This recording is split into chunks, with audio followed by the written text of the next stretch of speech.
इतने सर्वोच्च काल्पनिक मर्यादा पुरुषोत्तम राम को न मर्यादा का शब्द उसके मायने समझते हैं, हर जगह जय श्री राम के नारे लगाने लगते हैं। वहां राम राष्ट्रीय मुद्दा कैसे हो सकते हैं, मैं तो कभी समझ नहीं पाया इस बारे में। और ये भारतीय जनता पार्टी को ये 1952 में क्यों नहीं समझ में आया कि राम मंदिर एक बड़ा मुद्दा है। तब तो गाय के मुद्दे की बात करते थे। राम है क्या, सबसे पहले तो हमें यह समझना पड़ेगा।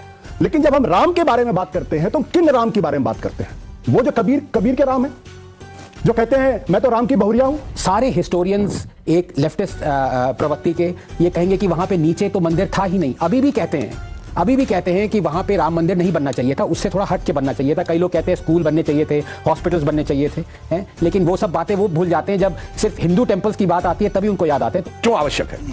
इसलिए आवश्यक है कि राम मंदिर बन के जानते क्या संदेश देगा? दुनिया का इतिहास भरा पड़ा है कि भाई भाई की गर्दन काट के गद्दी पे बैठा, बेटा बाप को मार के गद्दी पे बैठा। यह दुनिया को एक संदेश देगा कि एक ऐसा भी महापुरुष है, एक ऐसे भी भगवान है, एक ऐसी महान संस्कृति है जहां पिता के एक वचन के लिए संपूर्ण राज्य छोड़कर बेटा जंगल में चला जाता है। सोने की लंका, उसके बाद रावण रति विरत रघुवीरा। अगर देखा जाए पावर में उनसे ज्यादा बड़ा 10 आदमियों की ताकत उसको, उनसे बड़ा पंडित मुस्सा जोधा और न कोई दूजा है। अपने शीशों को काट काट शंकर को मैंने पूजा। वो कहता इतने बड़े पुजारी तो राम भी नहीं, तो फिर किस कारण से वो हार गया? चरित्र में राम बड़े थे, इसलिए तुलसी ने कहा राम चरितमानस, और चरित्र की याद दिलाएगा यह मंदिर जो सिर्फ। नमस्कार दोस्तों, जय जय श्री राम। दोस्तों स्वागत है आप सभी का एक और मजेदार वीडियो में। दोस्तों आज के इस वीडियो में हम लोग देखने वाले हैं भारतीय जनता पार्टी के प्रवक्ता सुधांशु त्रिवेदी को, और उनके साथ में हम लोग देखने वाले हैं आनंद रंगनाथन को। दोस्तों आज के इस डिबेट में लेफ्टिस्ट लोग हमारे श्री राम के जन्म पर ही सवाल उठाने लगते हैं और उन्हें काल्पनिक बताने लगते हैं। फिर उसके बाद सुधांशु त्रिवेदी ने और आनंद रंगनाथन ने मिलके इन लेफ्टिस्ट की खटिया खड़ी कर देते हैं और इन्हें बहुत ही शानदार जवाब देते हैं। तो आज का ये डिबेट वीडियो काफी मजेदार होने वाला है, तो आप लोगों से अनुरोध है वीडियो में अंत तक बने रहिएगा, तभी आप लोग को पूरा डिबेट समझ में आने वाला है। वीडियो अगर आप लोगों को पसंद आएगा तो वीडियो को लाइक कर दीजिएगा और चैनल को भी सब्सक्राइब कर लीजिएगा ऐसी और भी वीडियो देखने के लिए। तो बिना किसी देरी के मेन डिबेट को स्टार्ट करके देख लेते हैं।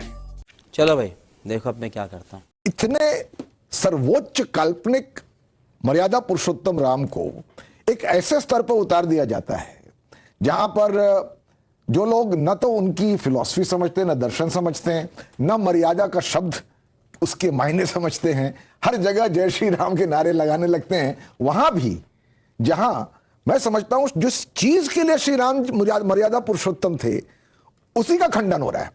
जब लक्ष्मण पूछते हैं, भरत और श्री राम का संवाद है कि आखिर इस सबसे बड़ा धर्म क्या है, तो श्री राम कहते हैं परहित सरिस धर्म नहीं भाई, परहित सरिस धर्म नहीं भाई, पर पीड़ा सम नहीं अदमाई। यानी किसी और को दुख पहुंचाने से बढ़कर कोई धर्म नहीं हो सकता। तो इस परिभाषा में अगर हम ले तो श्री राम सबके भी हैं।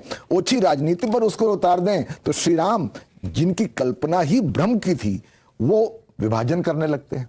तो मैं समझता हूं कि बीजेपी को भी यह समझना जरूरी है, और मैं उनको बधाई देता हूं उस मंदिर के बनने की। एक करोड़ों हिंदुओं के आस्था से जुड़ा हुआ है, पर साथ साथ मैं उनसे निवेदन करता हूं कि श्री राम को कि ऐसा इस्तेमाल ना हो जिससे कि देश बटे। लेकिन आनंद रंगनाथन जी, देश को बांट कौन रहा है? ये ओछी राजनीति कर कौन रहा है? सैम पिट्रोडा जी जिनके बारे में मैंने कहा, या संजय राउत जी जो बार बार कहते हैं। और संजय राउत जी का अगर मैं आपको सुनवाऊं तो वो कहते हैं मुझे लगता है कि बीजेपी ने रामलला का अपहरण कर लिया है और अपहरण हो गए हैं और बीजेपी ने ऐसा कुछ नहीं किया जो शिवसेना ने नहीं किया। तो ओछी राजनीति सैम पिट्रोडा और संजय राउत कर रहे हैं या बीजेपी सिर्फ अकेली कर रही है? धन्यवाद नाविका जी। पहले तो धन्यवाद मेरे जो फेलो पैनलिस्ट हैं। मेरी हिंदी इतनी अच्छी नहीं है तो मुझे माफ़ कीजिएगा, लेकिन मैं ट्राई ज़रूर करूँगा। देखिए ये 500 साल से ओछी राजनीति चली आ रही है। 500 साल से मैं कह रहा हूँ, क्योंकि जो लेजिटिमेट क्राई थी जस्टिस की, उसको अगर आप 500 साल तक नकारेंगे, उसको कंटेम्प्रेरी भारत में भी कहेंगे कि कोई हक नहीं है ये मांगने का भी आपको, और सारे हिस्टोरियंस एक लेफ्टिस्ट प्रवृत्ति के ये कहेंगे कि वहां पे नीचे तो मंदिर था ही नहीं। अभी भी कहते हैं कि वहां पे राम मंदिर नहीं बनना चाहिए था, उससे थोड़ा हट के बनना चाहिए था। कई लोग कहते हैं स्कूल बनने चाहिए थे, हॉस्पिटल्स बनने चाहिए थे, हैं? लेकिन वो सब बातें वो भूल जाते हैं जब सिर्फ हिंदू टेम्पल्स की बात आती है, तभी उनको याद आते हैं। तो मैं 3 चीजें यहां कहना चाहता हूं, क्योंकि आपने बहुत ही अहम मुद्दा उठाया। ये बीजेपी की बात तो है ही नहीं। यस, बीजेपी फोर फ्रंट पे थी, राम मंदिर बनाने के लिए, लेकिन उससे बहुत पहले सुधांशु जी भी मानेंगे कि बहुत सारे ऐसे लोग आए गए। 1800 की भी लड़ाई थी जहां पे 5 निहंग सबसे पहले अंदर घुसे राम मंदिर बनाने के लिए, सिख घुसे। नवंबर 1858। जी बिल्कुल बिल्कुल। तो ये किसी एक पार्टी की बात है ही नहीं, ये बात होनी चाहिए थी देश की, ये बात होनी चाहिए थी हिंदू, मुस्लिम, सिख, ईसाई सबकी। मैं ये क्यों कह रहा हूं? मैं ये 3 चीजों से कह रहा हूं। कई लोग अभी भी कह रहे हैं, और मुझे थोड़ा सा एक टाइप दीजिएगा, कि बीजेपी इस पूरे उस पे इन्होंने अप्रोप्रिएट कर लिया है, स्टेट क्यों स्पेंड कर रहा है, सेकुलर स्टेट। पहले तो मैं बता दूं कि हमारा देश सेकुलर है ही नहीं, क्योंकि जो स्टेट 1 लाख से ज्यादा मंदिर को कंट्रोल करे एक्सक्लूसिवली, मॉस्क को नहीं कंट्रोल करे, गुरुद्वारों को कंट्रोल नहीं करे, चर्चेस को कंट्रोल नहीं करे, हिंदू के टेंपल और उनके लैंड, उनकी प्रॉपर्टी से लाखों करोड़ों रुपया 70 साल से ले, वो अगर उसका एक फ्रैक्शन राम मंदिर पे स्पेंड करे, तो ये तो मैं कह रहा हूं बहुत कम स्पेंड कर रहा है। तो सबसे पहले बात ये आर्गुमेंट चली जाती है खिड़की के बाहर कि आप सेकुलर स्टेट हैं, आप क्यों स्पेंड कर रहे हैं, नंबर 1। नंबर 2, ये सबसे अहम मुद्दा है, क्योंकि लोग कहते हैं उसके नीचे, लेफ्टिस्ट कहते हैं कि उसके नीचे राम मंदिर या मंदिर था ही नहीं। तो ये एएसआई ने सुप्रीम कोर्ट की, आप 2019 की अयोध्या जजमेंट देखिए, at pains to find out कि इवन दो ये टाइटल सूट है, यहां पे एएसआई की डिस्कवरी नहीं आती है, लेकिन सुप्रीम कोर्ट ने ये बतौर माना है कि उसके नीचे हिंदू ओरिजिन का एक टेंपल था, जो कि अब नहीं है। बाबरी मस्जिद उस ढांचे के ऊपर बनी है। और जब ये अयोध्या जजमेंट आ गई, उसके बाद जब खुदाई शुरू हुई नया राम मंदिर बनाने के लिए, तो डजन्स ऑफ मूर्तियां, प्लाक, इंस्क्रिप्शंस सारे उस 1000 साल पहले के मिले, जो कि अब नए राम मंदिर में बनाए जाएंगे। सुधांशु जी इसके बारे में ज्यादा जानते होंगे। तीसरी बात, जो सैम पित्रोदा जी ने कहा कि ये नेशनल इशू नहीं है राम मंदिर, मैं उनसे बिल्कुल इस मामले में एग्री करता हूं। ये नेशनल इशू नहीं है। क्यों? क्योंकि ये सिविलाइजेशनल इशू है।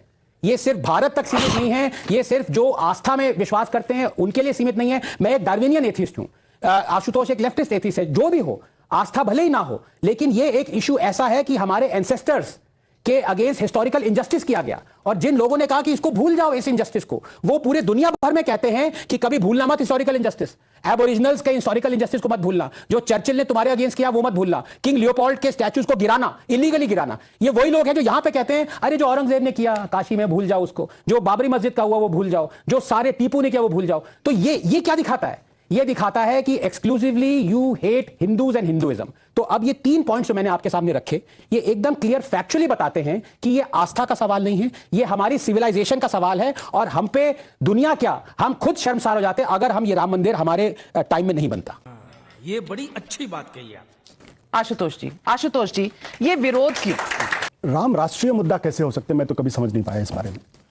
और ये भारतीय जनता पार्टी को ये 1952 में क्यों नहीं समझ में आया कि राम मंदिर एक बड़ा मुद्दा है। तब तो गाय के मुद्दे की बात करते थे। 1984 में जब इनके पास 2 सीटें आई, उसके बाद इनको रामचरितमानस की याद आने लगी, भगवान राम की याद आने लगी, उसके बाद इनको अयोध्या की याद आने लगी। ये अपने आप में बड़ा सवाल है, क्योंकि मैंने काफी कुछ इनका लिटरेचर पढ़ा और मुझे राम मंदिर के बारे में वो तीक्ष्णता दिखाई नहीं पड़ी जो 1984 के बाद इनके दिखाई पड़ती। खैर, उस डिबेट में नहीं जाते। राम है क्या, सबसे पहले तो हमें यह समझना पड़ेगा।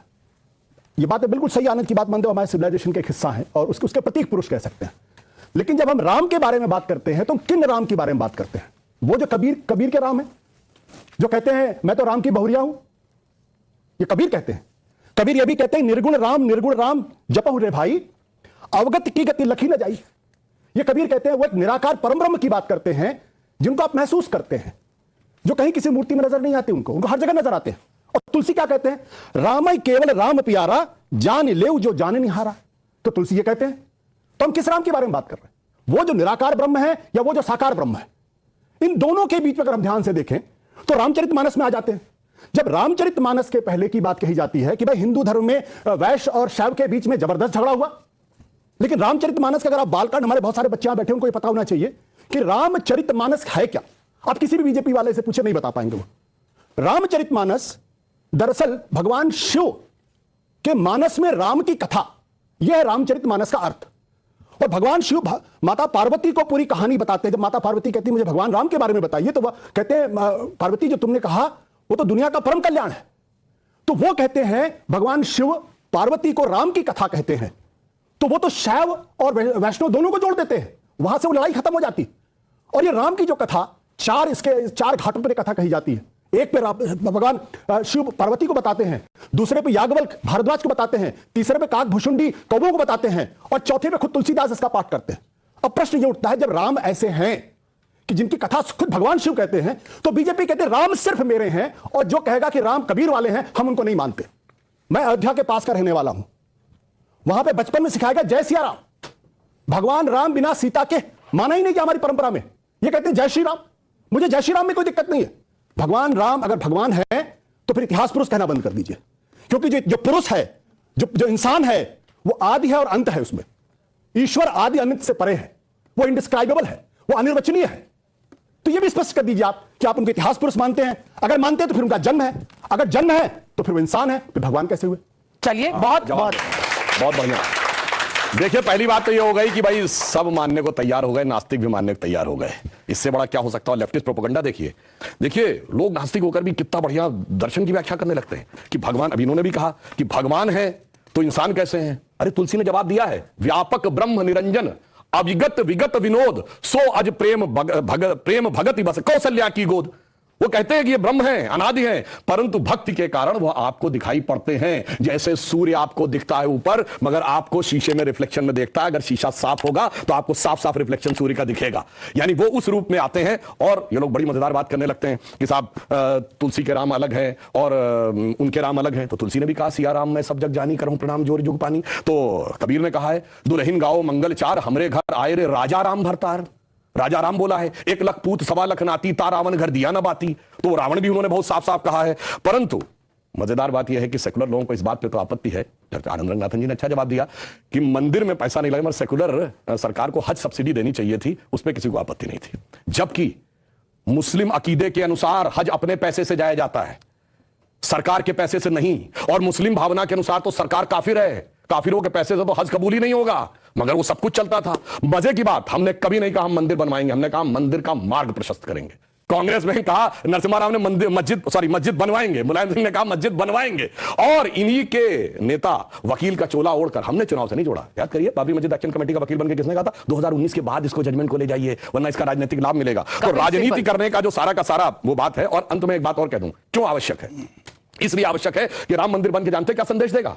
दुनिया का इतिहास भरा पड़ा है कि भाई भाई की गर्दन काट के गद्दी पे बैठा, बेटा बाप को मार के गद्दी पे बैठा। यह दुनिया को एक संदेश देगा कि एक ऐसा भी महापुरुष है, एक ऐसे भी भगवान है, एक ऐसी महान संस्कृति है जहां पिता के एक वचन के लिए संपूर्ण राज्य छोड़कर बेटा जंगल में चला जाता है। जहां जिसको राज मिलने वाला होता है वो खड़ाऊ रख के शासन करने लगता है, दूसरा भाई जंगल में चला जाता है। यह संदेश देगा। बात तो सही है। और मैं एक बात और कहना चाहता हूं, जो आपने कहा राम शब्द का अर्थ जानते क्या है? रम धातु से बना है। जैसे आपने हिंदी में और संस्कृत में शब्द सुना होगा, रमणीक स्थान, रमता जोगी, यानी जिसमें चीज सेटल हो। राम शब्द का संस्कृत में अर्थ है रमन्ते इति रामः, अर्थात वह एलिमेंट जिसमें संपूर्ण संसार सेटल्ड है। और वो एलिमेंट का संघर्ष किससे है? दशानन से, 10 मुख वाले रावण से, उसकी 10 इंद्रियों की बहिर्मुखी पिपासा से। और राम उत्पन्न कैसे होंगे? राम के पिता क्या नाम है? दशरथ। तो 10 इंद्रियों को रखेंगे तब भगवान, तब डिवाइन एलिमेंट आपके अंदर उत्पन्न होगा, extrovert tendency of all the 10 senses को डिस्ट्रॉय करेगा और धर्म स्थापित होगा। जब ये कहने लगते हैं ये राम वो राम, तो मुझे जानते क्या नजर आता है? वही बच्चों को एलिमेंट्री पढ़ाया जाता है 1 2 3, फिर आगे जाके वो फ्यूचर में एमएससी मैथमेटिक्स भी करता है, बैलिस्टिक इक्वेशन भी बताता है। पर ये कहेंगे नहीं वो बैलिस्टिक इक्वेशन है, तो फिर तो 1 2 नहीं पढ़ाना चाहिए, क्योंकि वो तो अलग है। मैं पहले भी उदाहरण दे चुका हूं। 4 - 3 = 1 होता है। आप सब ने जब क्लास 2nd 3rd में एडिशन सब्ट्रैक्शन सीखा होगा, आप 3 - 4 करते, टीचर डांट देती थी, बेवकूफ ये नहीं पता 3 - 4 नहीं हो सकता। पर 3 - 4 होता है -1, ये बताएंगे -1 का स्क्वायर रूट होता है i, जो सारी बैलिस्टिक इक्वेशंस का मेन अंक। तो उस लेवल पे पहुंचिए तो समझ में आएगा जिसको आप कह रहे हैं बचकाना है वो कितना आदिशान है, ये जाके समझ में आएगा। डॉक्टर कलाम से पूछिए तो -1 के स्क्वायर रूट का अंतर समझ में आएगा। तो राम की कथा बहुत गहरी है और इसीलिए रामचरितमानस क्यों लिखा है? राम के चरित्र को मन में धारण करिए। रावण हर चीज में राम से बड़ा था जब राम लीला कर रहे थे, वैसे तो वो ईश्वर है, हर चीज में बड़ा, पैसे में बड़ा, उनके पास सोने की लंका, उसके बाद रावण रथी वीरत रघुवीरा। अगर देखा जाए पावर में उनसे ज्यादा बड़ा, 10 आदमियों की ताकत उसको, उनसे बड़ा पंडित मुस्सा जोधा, और ना कोई दूजा है, अपने शीशों को काट काट शंकर को मैंने पूजा। वो कहता इतने बड़े पुजारी तो राम भी नहीं थे, फिर किस कारण से वो हार गया?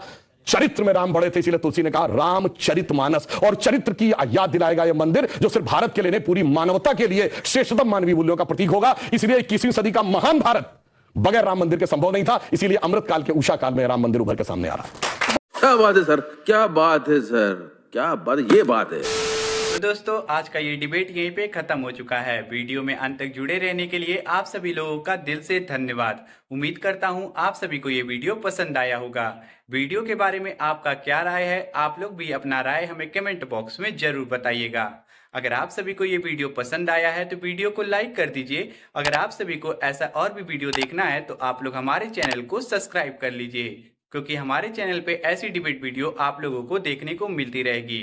तो जल्दी से नीचे दिए गए लाल रंग के सब्सक्राइब बटन को आप लोग दबा दीजिए और बेल आइकन को ऑल पे प्रेस कर लीजिएगा। ताकि हमारी हर एक वीडियो का नोटिफिकेशन आप लोगों को मिलता रहेगा। जल्दी मुलाकात करेंगे एक नए वीडियो के साथ। तब तक के लिए आप लोग अपना और अपने घर वालों का ध्यान रखिएगा। जय हिंद, जय भारत, वंदे मातरम, जय जय श्री राम।